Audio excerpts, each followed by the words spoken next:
Hi guys! Welcome back to my YouTube channel!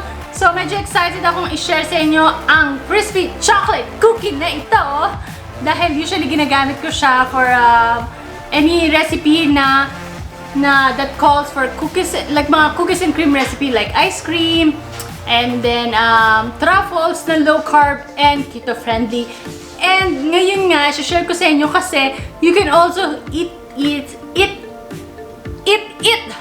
as it is. Nabubulol ako. Anyways, pwede mo siyang kainin as a snack lang ganyan. Ewan ko naririnig niyo, but that is so crispy.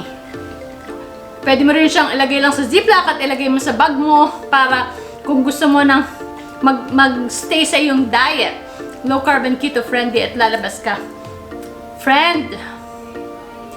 Lagay lang sa ziplock and yola!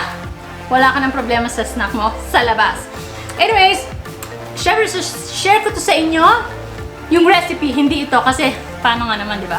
But anyways, share ko sa inyo yung recipe nito. Before we go to that recipe, please don't forget to subscribe and hit the like button for this video and hit the notification bell down below. So, without further ado, here is the recipe.